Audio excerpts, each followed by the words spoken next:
I'm Brandon, 32 years old, and I never thought my own brother's wedding would be the day our relationship shattered completely. Walking into that elegant venue with a $7,500 check as my gift, I was floating on excitement to celebrate Jacob's special day. Then the attendant handed me a paper badge reading limited access guest while others received beautiful name cards. My mother appeared beside me, face flushed with embarrassment, as she whispered those devastating words, "That means no plate." The badge trembled in my hand as reality crashed down. If you've ever experienced family betrayal, drop a comment below about how you handled it.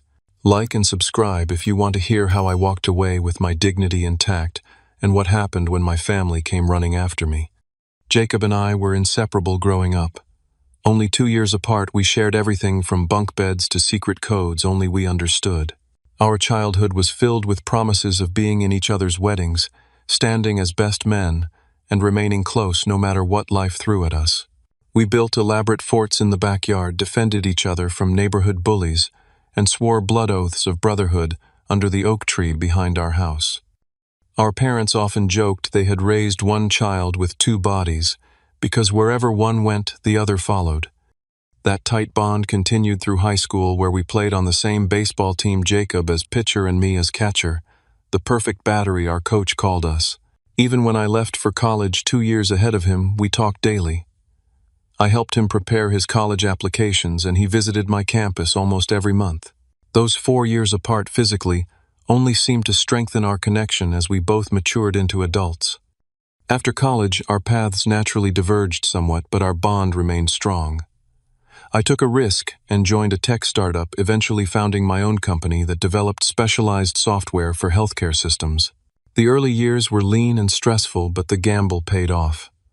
By my 30th birthday, my company had secured major contracts with 3 hospital networks and was valued at several $1,000,000.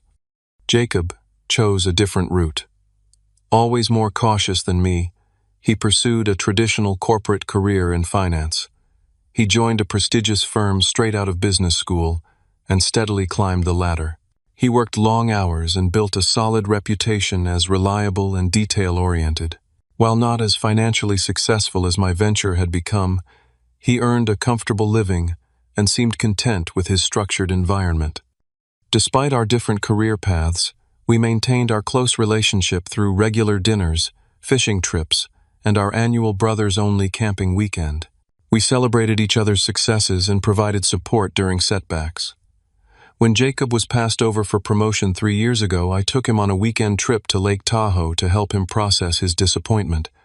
When my company faced a lawsuit from a competitor, Jacob spent countless hours helping me organize financial documents and prepare for meetings with lawyers.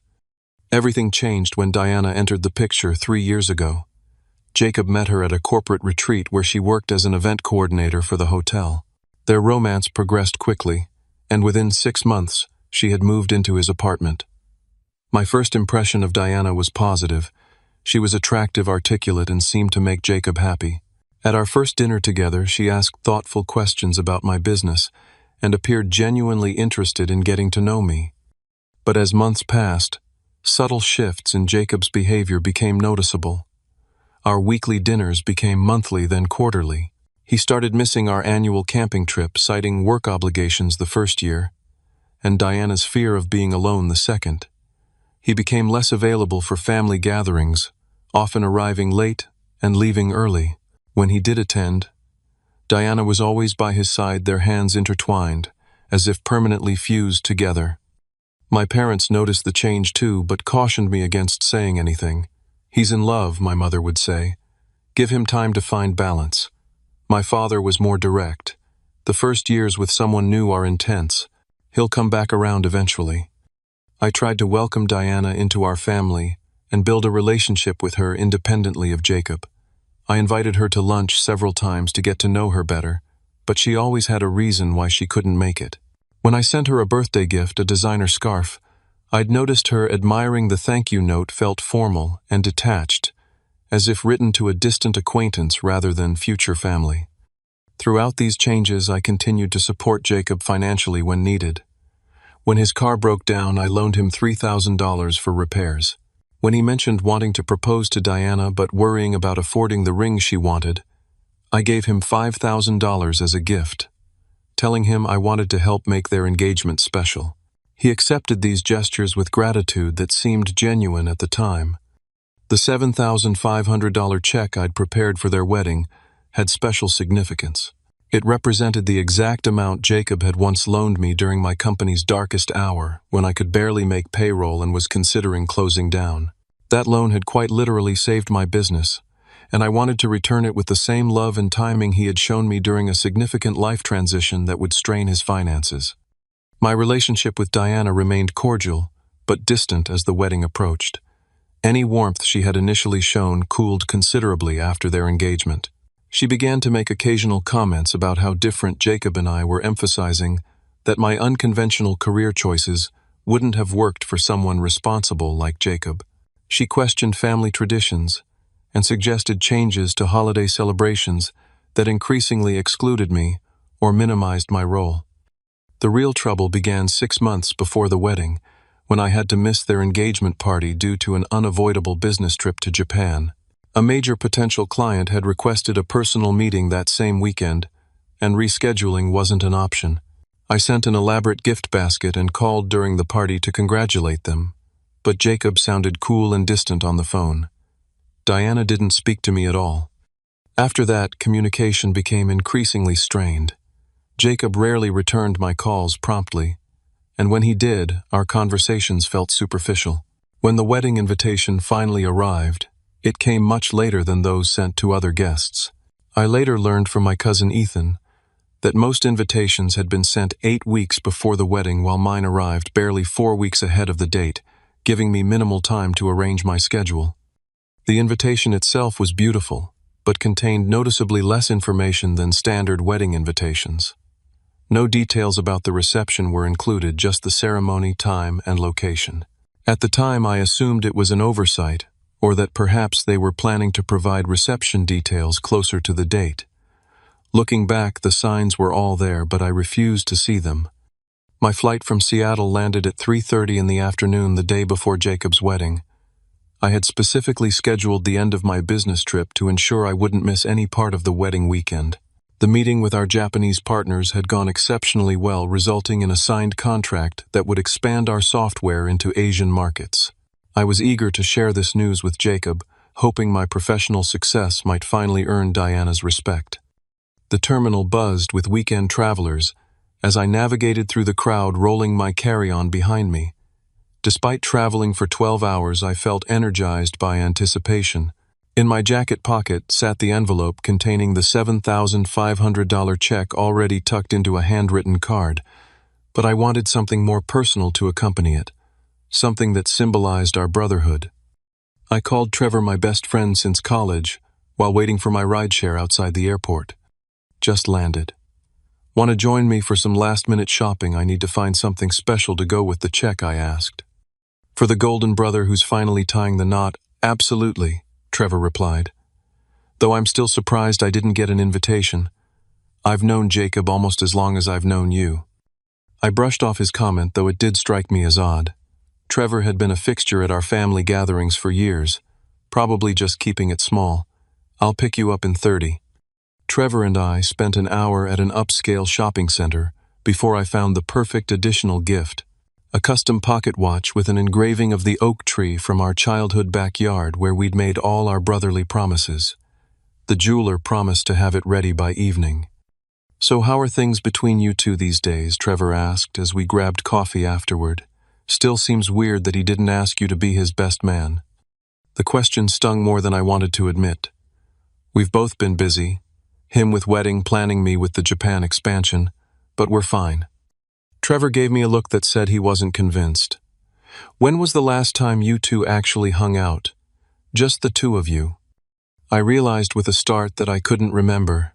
It's been a while. But that's normal when someone's planning a wedding, right? Sure, but not making your only brother the best man, not inviting your brother's best friend. Something feels off. I sipped my coffee, uncomfortable with the direction of the conversation. It's his and Diana's day. They get to decide how they want it. And Diana has decided quite a lot from what you've told me.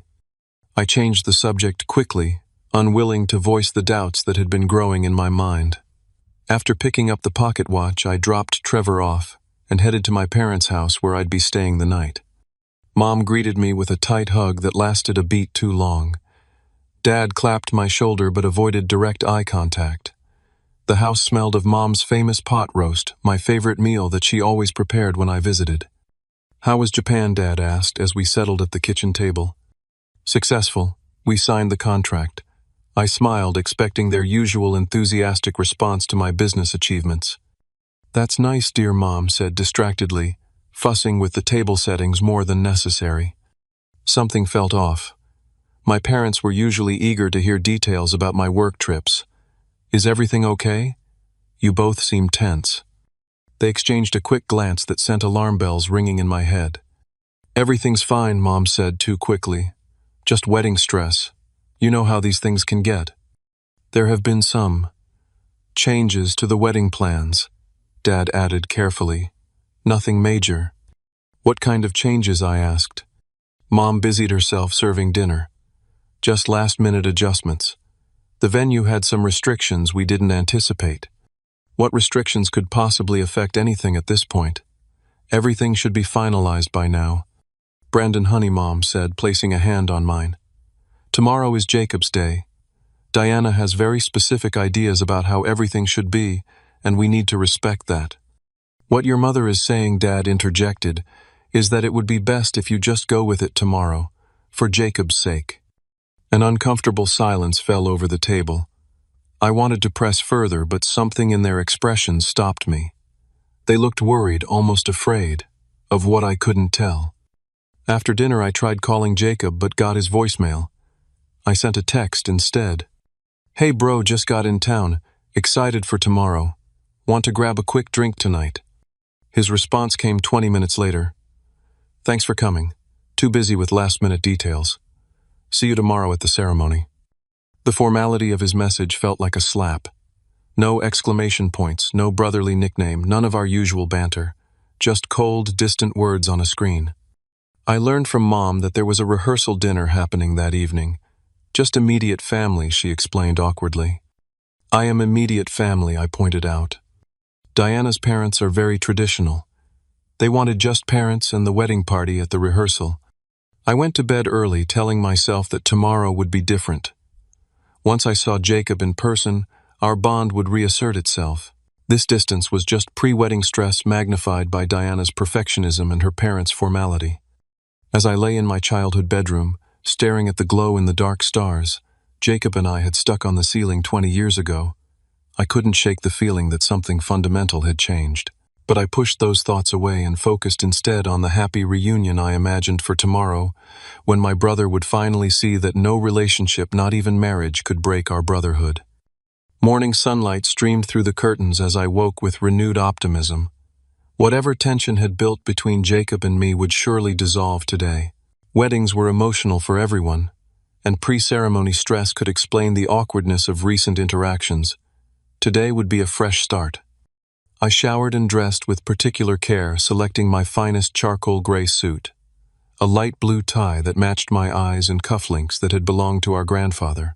Looking in the mirror, I felt confident and excited to stand beside my brother on his important day. Downstairs, I found my parents already dressed and sipping coffee in uncharacteristic silence. Mom wore a lavender dress she'd been excited about for months, and Dad looked uncomfortable in his rarely worn suit. "You both look great," I said, pouring myself coffee. "You too, son," Dad replied without his usual enthusiasm. Mom checked her watch. "We should leave separately.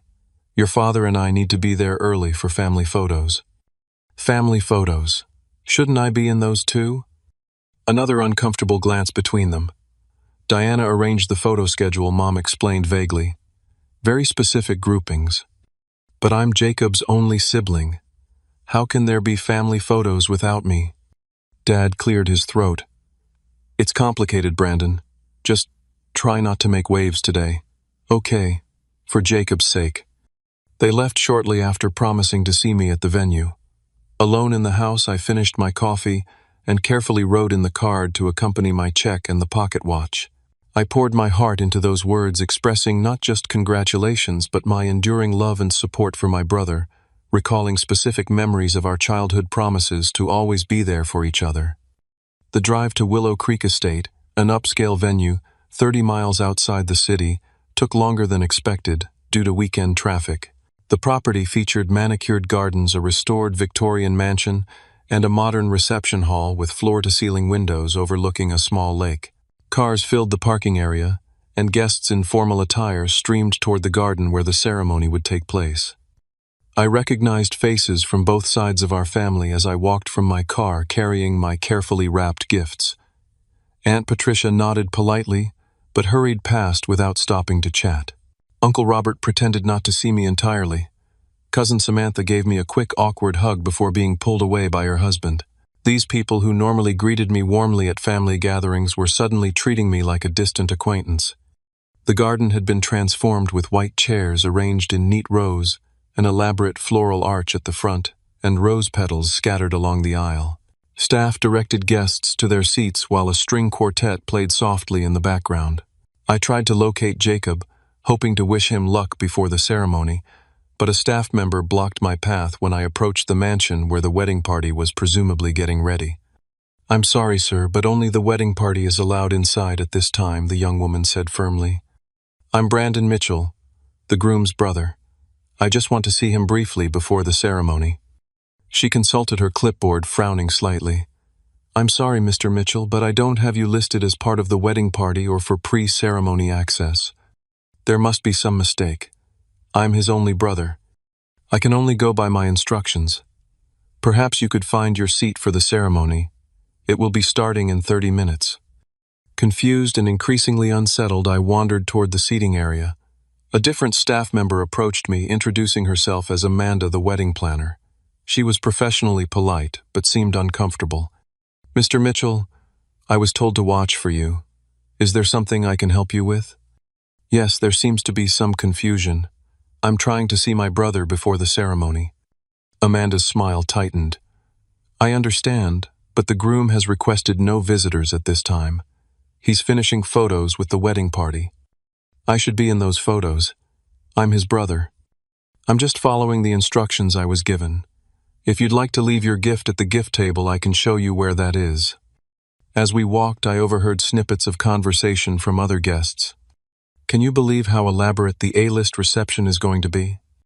Did you see the separate cocktail hour set up for the full-access guests? I heard they had to create different tiers because of venue costs." Amanda tensed beside me, clearly hearing the same comments. She hurried me past these conversations toward a table already piled with elegantly wrapped packages. "Here's the gift table. The ceremony seating is just through there. Your name should be on one of the seats." Before I could ask more questions, she disappeared into the crowd. I placed my gifts on the table, noticing mine was the only envelope among boxes of various sizes. Most couples preferred registry gifts, but Jacob and I had specifically discussed my financial gift and its significance weeks ago. As I turned to find my seat, I caught sight of Diana surrounded by 3 bridesmaids near the rose garden. She looked stunning in her wedding gown, her dark hair elaborately styled with tiny white flowers woven through the curls. Our eyes met briefly. She whispered something to her companions, then approached me with a tight smile. "Brandon, you made it. No warmth, no hug, not even a handshake." "Of course I did. It's my brother's wedding." "Yes, well, we're about to start final preparations. Your seat should be marked." "Diana, what's going on? Why can't I see Jacob? Why wasn't I included in family photos?" Her smile remained fixed while her eyes cooled. "We had to make certain decisions based on space and budget constraints. I'm sure you understand. If you'll excuse me." She rejoined her bridesmaids, one of whom I recognized as Cassandra, Diana's college roommate. Cassandra gave me a look that contained equal parts pity and smugness before they all disappeared into the mansion. Increasingly bewildered, I made my way to the ceremony area. A young usher consulted yet another clipboard when I gave my name. "Mitchell, Brandon Mitchell, let me see. Ah, yes, you're in the last row, far left side." The last row. As far from the front as possible, despite being the groom's only sibling, I spotted my parents seated in the front row looking uncomfortable as they chatted with Diana's parents. They didn't see me, and I didn't approach. I found my assigned seat marked with a simple printed card rather than the calligraphed name cards I saw on other seats. On either side of me were empty chairs labeled "reserved," effectively isolating me from other guests. While waiting for the ceremony to begin, I noticed a guest list and program on my chair. Scanning the names, I found mine with a small asterisk beside it. At the bottom of the page, the asterisk was explained, "Limited ceremony access only." My parents finally spotted me and hurried over looking distressed. "Brandon, we need to talk before things get started," Dad said quietly. "What's going on? Why am I seated in the back row? Why does my name have an asterisk? Why is everyone acting like I'm a stranger?" Mom's eyes filled with tears. "We only found out the full extent of the arrangements yesterday. Diana and her parents have organized things differently than we expected." "Differently how?" Dad placed a hand on my shoulder. "There's going to be a check-in process after the ceremony for the reception. Just prepare yourself." "Okay." Before I could demand more information, the string quartet changed their tune, signaling the ceremony was about to begin. My parents hurried back to their front row seats, leaving me alone with my growing sense of dread. The ceremony proceeded like a beautiful but surreal dream.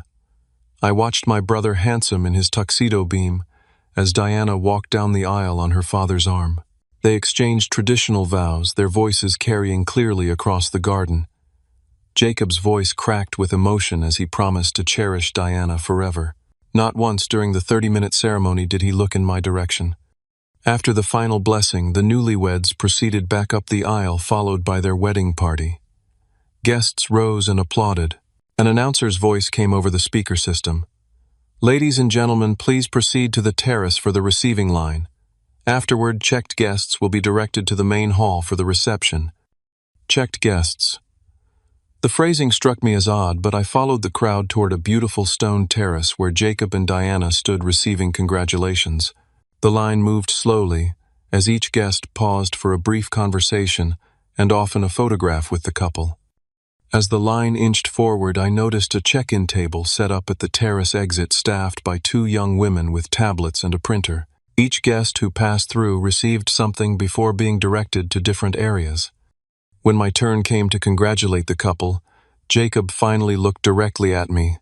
For a brief moment, I saw a flash of something in his eyes. Guilt, regret.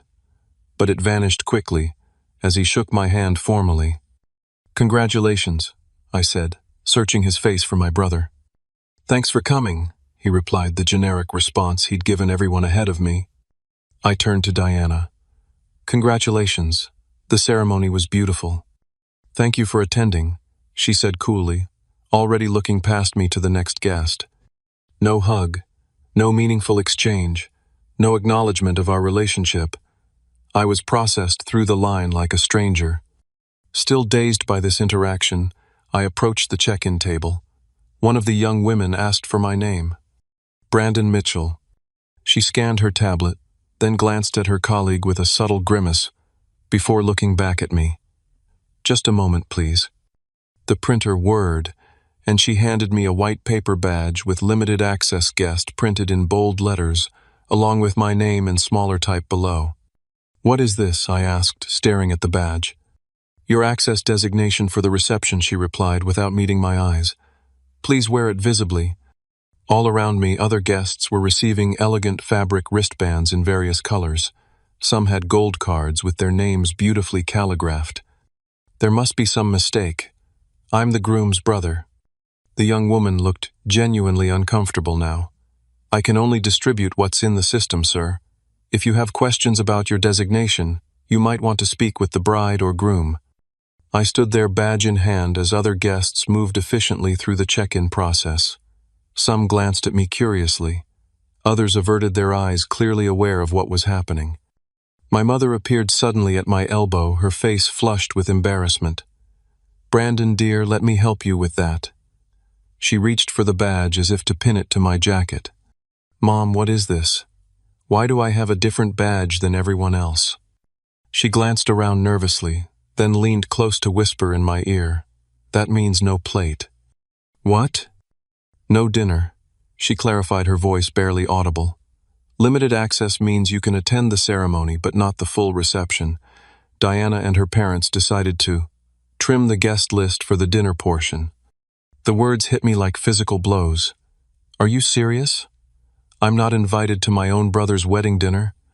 "Please keep your voice down," she pleaded. It was Diana's decision, and Jacob went along with it. They said there were space constraints, but what, Mom? She couldn't meet my eyes. "Diana was upset that you missed the engagement party. She said it showed where your priorities lie, and there were other things. Comments you made about their relationship early on, the times you couldn't attend events because of work. So I'm being punished with a badge that announces to everyone that I'm not welcome at my brother's dinner." "It's not just you," she offered weakly. "Some of Jacob's cousins and friends received the same designation. Did any other immediate family members get these badges?" Her silence was answer enough. Did Jacob agree to this? Did he actually approve labeling his only brother as unwelcome at his wedding dinner? Mom's eyes filled with tears again. He said Diana and her parents had the final say on the guest list since they paid for most of the wedding. He didn't want to cause problems with his new in-laws. I looked around at the crowded terrace. Guests with colorful wristbands and gold cards were being directed toward the main reception hall. Those with white badges like mine were being politely but firmly guided toward a separate area described as a brief cake viewing. So what happens now? I watch them cut the cake, and then I'm expected to leave. There's a small reception area for limited access guests. Light refreshments, a chance to see the cake cutting via live stream, and then, yes, those guests typically leave afterward, while the full reception continues. The humiliation burned through me like acid. My own brother had not only failed to include me in his wedding party, but had actually categorized me as unworthy of a dinner seat. The $7,500 check in my gift envelope suddenly felt like a cruel joke. "Where's Jacob now?" I asked, my voice deadly calm. "Brandon, please don't make a scene." "Not today." "I'm not going to make a scene. I just want to talk to my brother. He and Diana are already taking photos with the wedding party before joining the reception. Please, for all our sakes, just accept the situation for today. We can discuss it as a family later." I looked down at the badge in my hand. Limited access guest. 3 words that summarized exactly how my brother and his new wife viewed me. Not as family, not as the person who had supported Jacob emotionally and financially for years, but as an obligation to be minimally accommodated and then dismissed. Physical symptoms of shock set in. My hands grew cold. A slight ringing filled my ears. My vision narrowed to the badge clutched between my fingers. Around me, the happy chatter of wedding guests continued, oblivious to the fact that my world was crumbling. For a moment, I considered simply leaving, walking to my car and driving away, cutting my losses and preserving what little dignity I had left. But something kept me rooted to the spot. Perhaps it was disbelief, or maybe it was the faint hope that there had been a terrible mistake that could still be corrected. "The gifts," I said, suddenly. "Where did they put the gifts I brought?" "On the main gift table, I suppose." "Brandon, what are you thinking?" I didn't answer. Instead, I pinned the badge to my jacket lapel where everyone could see it. If this was how they wanted to label me, I would wear it proudly before making my exit. "Mom, I love you, and Dad, but I won't stay where I'm not wanted." "Brandon, please," she grabbed my arm. "Stay for appearances' sake, just for a little while." "Appearances," I repeated. "Is that what matters most now? How things look, rather than how they are?" The tears she'd been fighting finally spilled over. "We didn't know it would be like this. We thought you'd at least be seated at the family table." But Jacob knew. Jacob approved this. She couldn't deny it, and her silence confirmed everything. My brother had consciously decided I wasn't important enough to include in his special day. After a lifetime of promises and support, I had been categorized, labeled, and dismissed. Numbness settled over me as I found my way to a seat for the ceremony. From my position in the last row, I watched as Jacob and Diana exchanged vows, their voices carrying across the garden. The words about love, respect, and cherishing each other rang hollow in my ears. How could Jacob promise to honor his new wife when he had so completely dishonored the bond with his brother? Throughout the ceremony, my mind replayed countless memories. Jacob and I building a treehouse together when I was 10 and he was 8. The time I taught him to drive in our parents' old station wagon. The night he called me, voice breaking after his first serious girlfriend, ended their relationship. The countless times we'd supported each other through life's challenges, always secure in the knowledge that our brotherhood was unbreakable.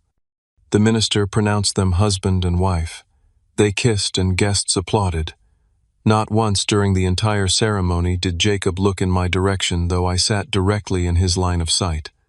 After the final blessing, the newlyweds proceeded back up the aisle, followed by their wedding party. Daniel, Jacob's best man and a college friend I'd met only twice, gave me a quick, uncomfortable glance as he passed. The bridal party disappeared into the mansion for photographs, while guests were directed to a cocktail area to await the reception. I moved through the crowd like a ghost, the white badge on my lapel feeling like a brand. Several relatives nodded politely, but quickly found reasons to move away. Only my cousin Ethan approached directly. "This is messed up, Brandon," he said quietly, gesturing to my badge. "I had no idea they were planning this."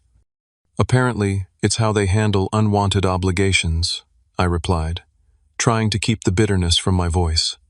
"Diana's parents are covering most costs, and they're apparently notorious for this kind of thing. Strict headcounts, tiered guest lists. But still, you're his brother." A staff member approached, checking Ethan's gold wristband.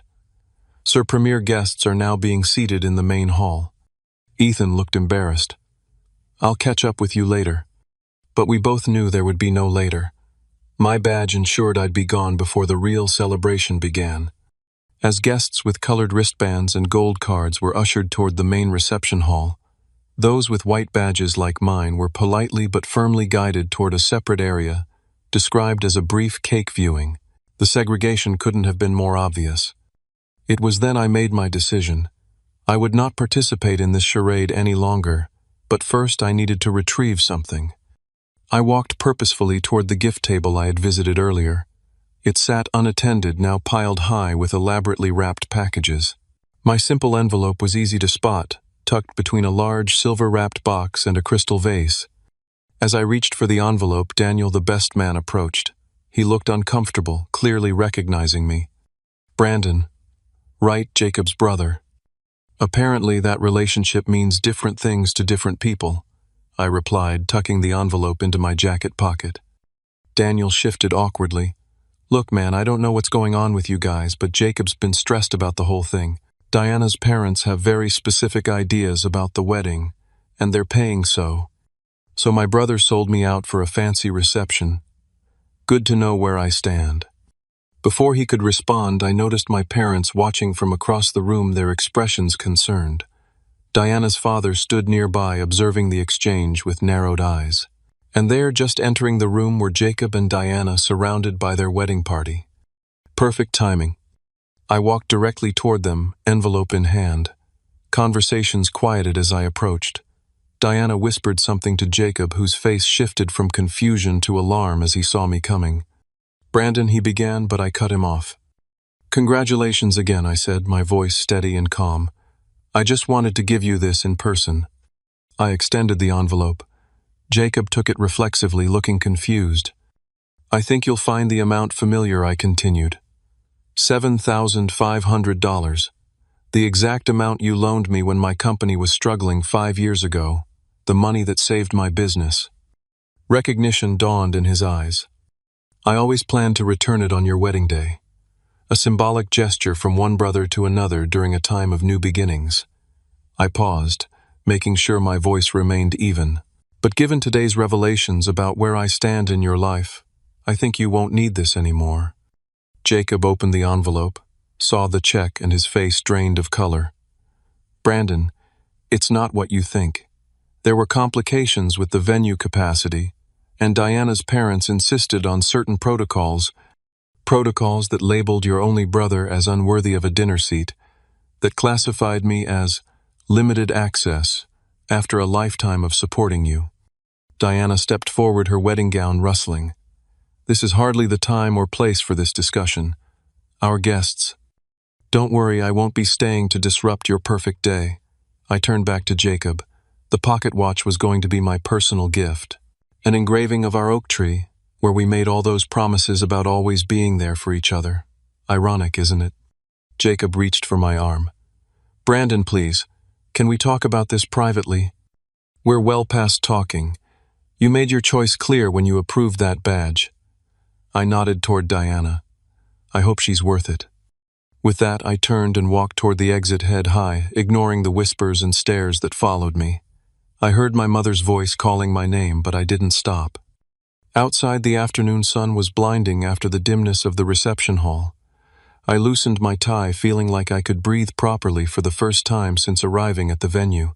My car was parked near the end of the lot, and I headed toward it with purposeful strides. Behind me, I heard the sound of running footsteps. "Brandon, wait." Jacob's voice. I paused, but didn't turn. He caught up slightly out of breath in his formal tuxedo. "You can't just leave like this." "Why not? Isn't that what the badge is for? To tell me when my presence is no longer required?" It wasn't my idea. Diana's parents insisted on strict guest counts for dinner. They had a whole system worked out with different access levels. And you went along with it. You allowed your brother to be categorized as unworthy of a place at your table. It wasn't like that. They paid for everything. They had final say on the guest list. And not once did you stand up and say, "That's my brother. He gets a seat at my wedding dinner no matter what." Not once did you fight for me. Jacob ran a hand through his carefully styled hair, disheveling it. "You don't understand the pressure I've been under. Diana's parents have specific ideas about everything. They're very traditional, very focused on appearances. So traditional that they create a caste system for wedding guests. So focused on appearances that they publicly humiliate family members." More footsteps approached. Diana appeared, holding her dress up to run across the parking lot, followed by her parents and mine. "Jacob, what are you doing out here? Everyone's waiting." Diana's voice was sharp with annoyance. "I'm talking to my brother Jacob," replied, a rare note of defiance in his tone. Diana's father stepped forward, a tall man with silver hair and an imperious manner. "Young man, this is hardly appropriate behavior. You received an invitation to the ceremony, which was generous, considering the space constraints." "Generous?" I laughed incredulously. "I'm his brother. And that entitles you to what exactly? Do you know what this reception costs per plate?" Difficult decisions had to be made. "William, please, my father," interjected, looking mortified. "This isn't helping." Diana moved to Jacob's side, taking his arm possessively. "We need to get back inside. The photographer is waiting for the reception entrance." "Just give us a minute," Jacob pleaded. "We don't have a minute," Diana insisted. "You're ruining the timeline we spent months planning." My mother approached me, tears in her eyes. "Brandon, please, can't this wait until tomorrow? Today is supposed to be a happy day." "Happy for whom?" I asked quietly. "Because from where I stand today has revealed exactly what my brother thinks of our relationship, and it's not something I can pretend to be happy about." "You're being dramatic," Diana said dismissively. "It's just dinner. You can see Jacob any time." "Can I?" "Because for the past year, every time I've tried to see my brother, there's been some reason why it wasn't convenient. Some excuse why our traditions needed to change or be canceled entirely." Jacob looked stricken. "That's not fair. I've been busy with work and wedding planning. Too busy for your annual camping trip. Too busy for weekly dinners. Too busy to return phone calls. Or is it that you've been too busy becoming whoever Diana and her parents want you to be?" Diana's face flushed with anger. "How dare you? Jacob is finally becoming the man he was meant to be, not living in your shadow anymore." "My shadow? Is that what you think our relationship has been?" "Everyone knows you've always been the favored son," she spat. "The successful entrepreneur, the risk-taker. Jacob spent his life trying to measure up to you." "Diana, stop," Jacob said quietly. "No, let her continue," I said. I want to hear how supporting my brother, celebrating his successes, and being there for him whenever he needed me has somehow cast a shadow over him. Diana's mother, a petite woman with the same cold eyes as her daughter, joined the conversation. This entire scene is inappropriate. The guests are waiting. Jacob, Diana, you need to return immediately. He was never supposed to come at all, Diana muttered, apparently forgetting I could hear her clearly. The words hung in the air like a physical blow. Jacob's face registered shock, then dismay. What did you just say? He asked his new wife. Diana realized her mistake too late. I didn't mean it like that. I meant the reception, the dinner, because of space limitations. But her slip had revealed the truth. My exclusion hadn't been about venue capacity or budget constraints. It had been deliberate from the start. Well, I said into the uncomfortable silence, at least now we have honesty. Thank you for that, Diana. I turned to Jacob, feeling strangely calm. I hope you find happiness in the life you've chosen and the family you've prioritized. As for me, I'm going to respect the message you've sent today loud and clear. Goodbye, Jacob. I got into my car without looking back, though I heard my mother's voice calling after me, and my father trying to placate everyone. The last thing I saw in my rearview mirror was Jacob standing alone in the parking lot, watching me drive away, while Diana and her parents retreated toward the venue. The drive away from Willow Creek Estate passed in a blur. My hands gripped the steering wheel so tightly my knuckles turned white, but I barely registered the familiar roads or other vehicles. My mind replayed Diana's revealing words over and over. He was never supposed to come at all. Not just excluded from the dinner, not welcome at any part of the wedding. My own brother had allowed his fiancée and her family to erase me from their special day, only including me at the last minute, presumably due to pressure from our parents. My phone began ringing incessantly within minutes of my departure. Jacob, Mom, Dad, even Ethan. I silenced it and focused on driving, unsure where I was even heading, until I found myself turning onto Trevor's street. Trevor opened his door before I could knock, concern etched on his face.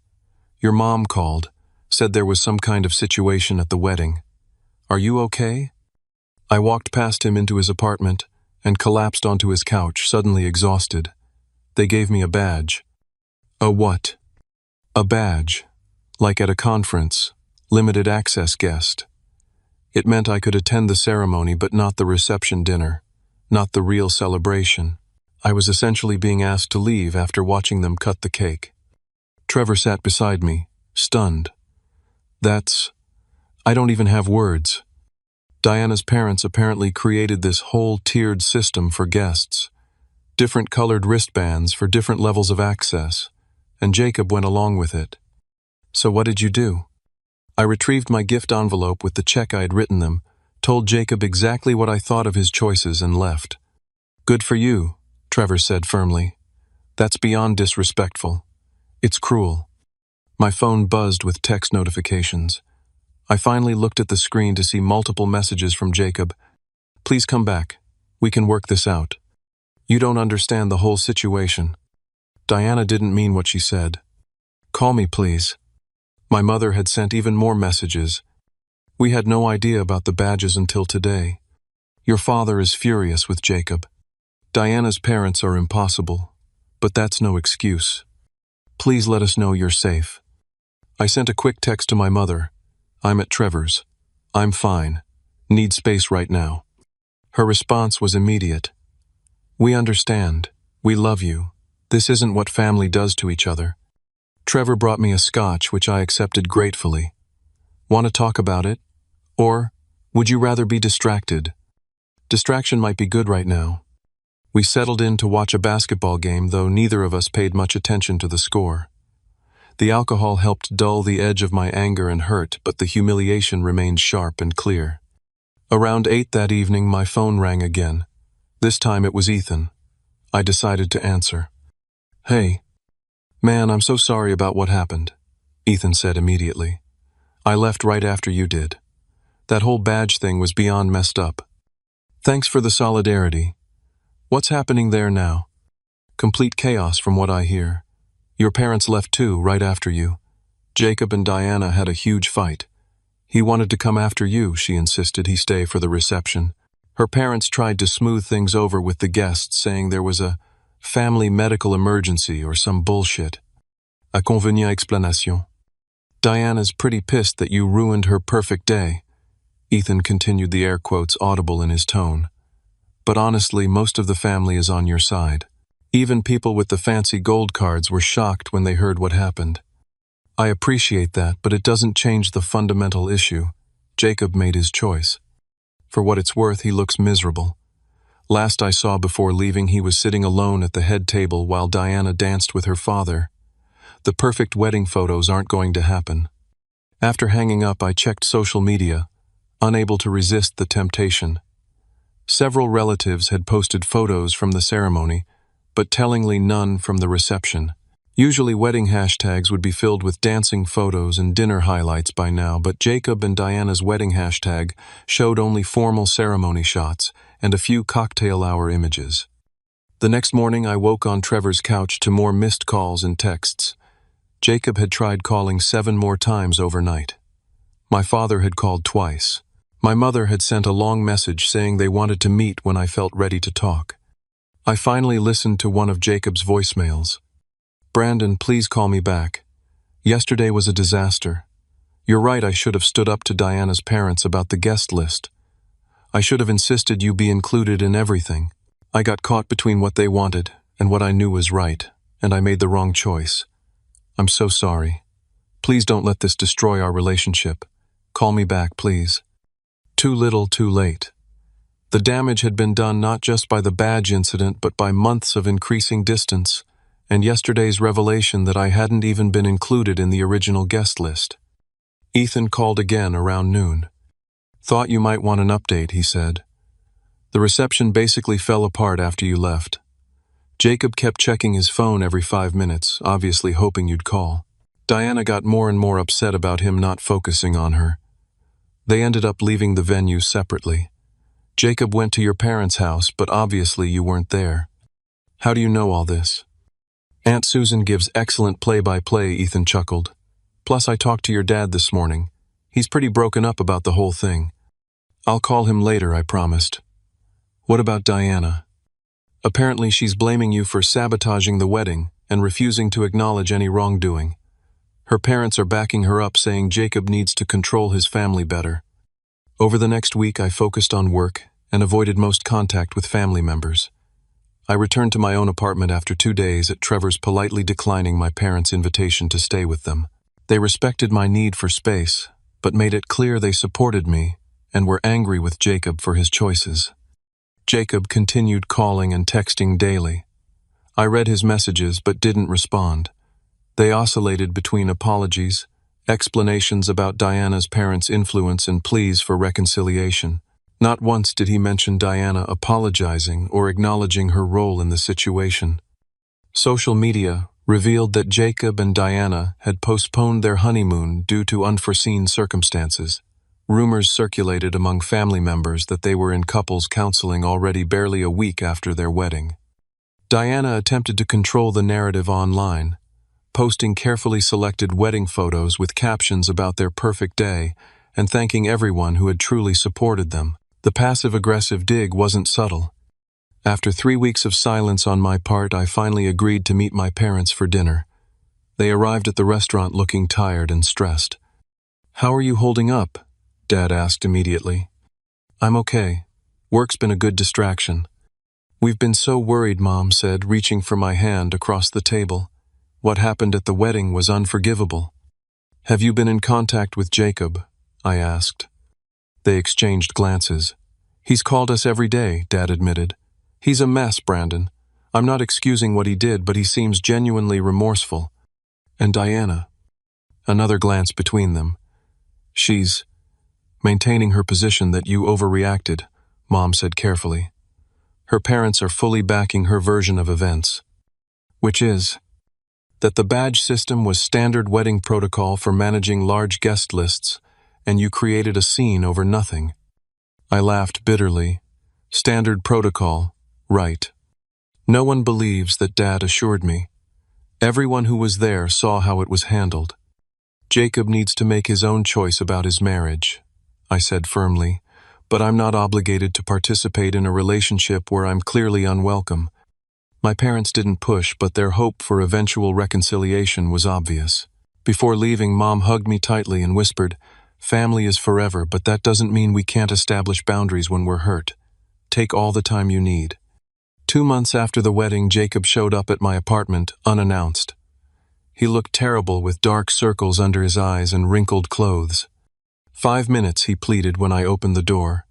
"Just give me 5 minutes." Against my better judgment, I let him in.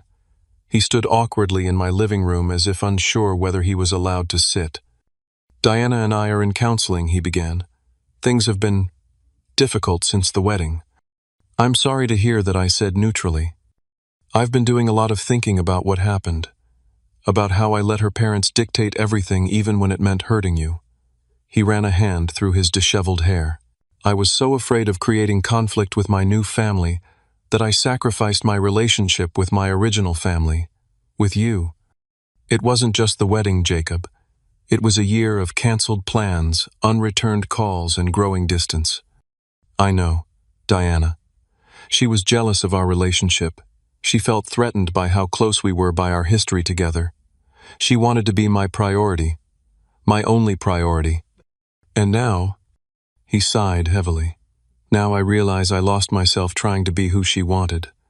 The badge system was the final straw for me too. When I saw how hurt you were, something finally clicked. I should never have allowed that to happen. But you did."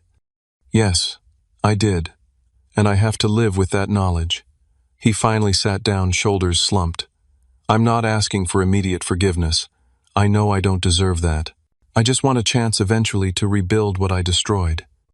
I didn't make any promises that day, but I didn't close the door entirely either. Jacob left looking slightly less burdened, though still far from the happy newlywed he should have been. 3 months after the wedding, Ethan reported that Jacob and Diana were living separately. Diana had moved back with her parents, temporarily citing adjustment difficulties in the marriage. "Her parents are apparently still insisting you're the problem," Ethan said, "that you poisoned Jacob against Diana by overreacting at the wedding. And Jacob, he's finally standing up for himself from what I hear, told them that their treatment of you was unacceptable, and he should have said so from the beginning."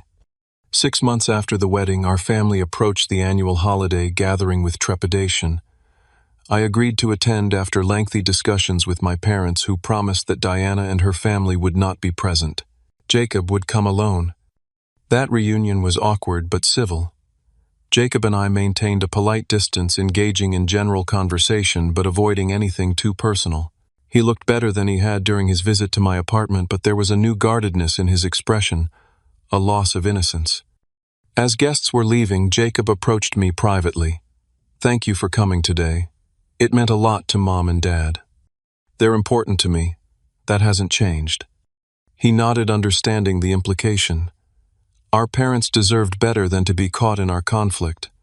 Brandon, I want you to know that Diana and I are divorcing. It's been filed." I wasn't entirely surprised, but the finality of his statement caught me off guard. "I'm sorry it didn't work out." "I'm not anymore," he said quietly. "The marriage was built on me becoming someone I'm not. The wedding was just the most visible symptom of a much deeper problem." As he turned to leave, he added, "The check you took back that day, I would have returned it anyway. I never wanted your money.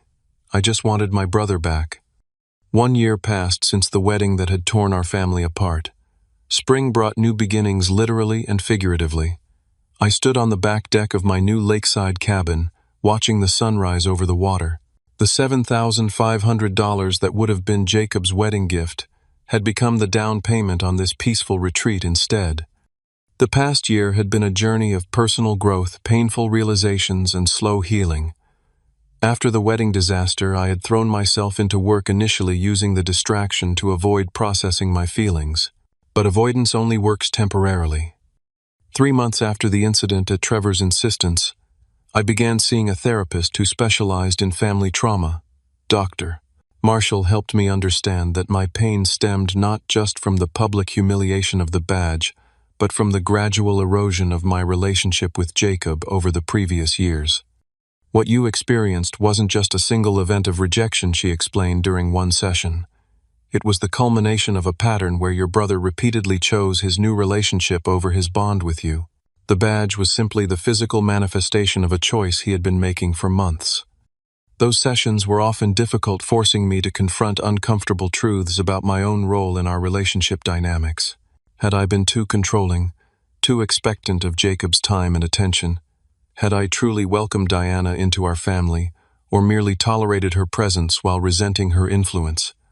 Relationships are rarely one-sided, Dr. Marshall reminded me. While Jacob made choices that hurt you deeply, healing requires honest examination of the entire relationship. That honesty led me to recognize that I had indeed struggled with Jacob's growing independence as he built a life with Diana. I had expected our relationship to remain unchanged, despite the significant addition to his life. That expectation wasn't entirely fair, though it didn't justify the wedding humiliation. 6 months after the wedding, Jacob and Diana's divorce was finalized.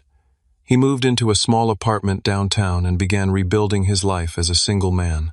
We maintained limited contact, occasional text messages, and brief conversations at family gatherings, but the easy closeness we once shared remained elusive. My parents tried valiantly to repair the family fractures. Sunday dinners became a neutral ground where Jacob and I could interact without pressure. Mom avoided wedding photos or references to the event. Dad developed a new interest in fishing, inviting us on separate trips that gave him one-on-one time with each son.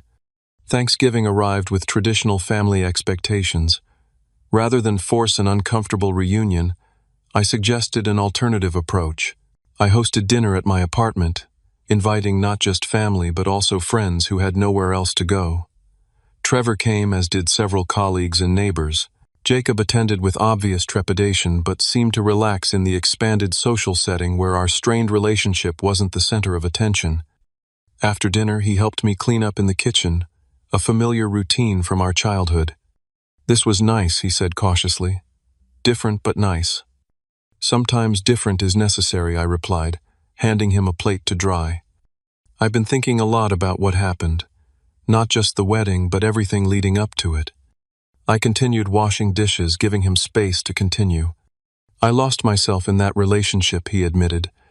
"Diana had such a clear vision of who she wanted me to be, and I was so desperate to meet those expectations that I forgot who I actually was, who mattered to me."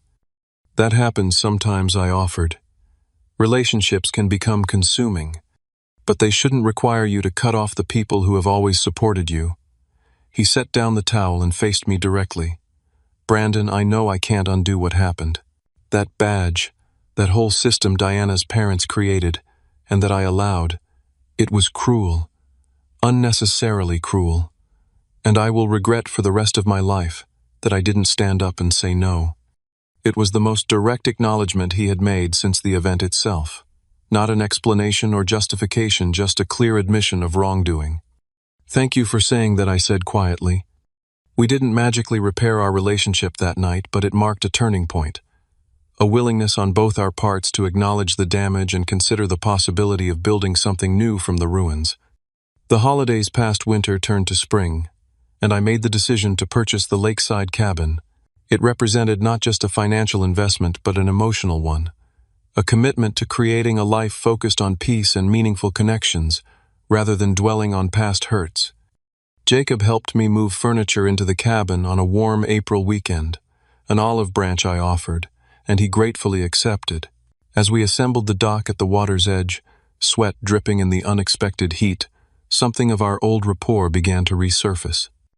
"Remember when we tried to build that raft at the community pond?" he asked, securing a plank with careful precision. "You mean the one that sank immediately and got us grounded for a week? How could I forget?" He laughed, the sound startling in its genuine warmth. "Dad was so mad about his missing power tools. Mom was madder about the mud we tracked through the house. For a moment, we were just brothers again, sharing memories without the weight of recent history pressing down on us." Later, sitting on the completed dock with cold beers as the sun began to set, Jacob spoke thoughtfully. "I've been seeing someone. A therapist, I mean. That's good. It's been helpful for me too. He's helped me understand why I was so vulnerable to Diana's influence. I've always struggled with self-doubt, with feeling like I wasn't quite good enough. She seemed so confident, so certain about everything. I mistook her controlling nature for strength. I nodded, letting him continue. But the biggest realization was about us. I was jealous of you, Brandon. Your success, your confidence, the way you've always known exactly who you are and what you want. Diana played into that insecurity, made me feel like I needed to separate from you to become my own person. I never saw you as living in my shadow, I said. I always admired your steadiness, your loyalty, your ability to build relationships that last. My business success came with a lot of failure and uncertainty that you never saw. I think we both had misconceptions about each other's lives, he acknowledged. It's easy to see only the surface. As twilight deepened around us, Jacob asked the question that had been hovering unspoken between us for months. Do you think we can ever get back to how we were before all this? I considered carefully before answering. We can't go back to how things were. Too much has happened, and we're different people now. I saw his face fall and continued quickly. But that doesn't mean we can't build something new. Something that acknowledges what we've been through, but doesn't let it define our entire relationship. I'd like that, he said quietly. I've missed my brother. I've missed you too. The $7,500 that would have been Jacob's wedding gift had ultimately given me something more valuable. Not just a peaceful retreat by the lake, but the perspective to understand that while love might be unconditional, relationships require boundaries. That supporting someone doesn't mean accepting mistreatment. That sometimes the people we love most deeply are the ones who can hurt us most profoundly. Jacob and I were rebuilding one conversation, one shared experience at a time. Not returning to our past relationship, but creating a new one, based on mutual respect and clearer boundaries. The wound of that wedding day had scarred over, no longer raw, but still visible, a reminder of what could happen when we compromise our self-respect for the sake of keeping peace. As I sit here now watching another sunrise over the lake, I reflect on the lesson that painful day taught me. Family is important, but so is self-respect. Love should never require you to accept humiliation or erasure. True connection can only exist where there is mutual regard and consideration. Have you ever had to establish boundaries with family members who hurt you? How did you balance self-respect with the desire to maintain relationships? Share your experiences in the comments below. If this story resonated with you, please like, subscribe, and share with others who might be struggling with similar family dynamics. Remember that setting boundaries isn't selfish. It's necessary for healthy relationships. Thank you for listening to my story, and I wish you strength and clarity in your own family journey.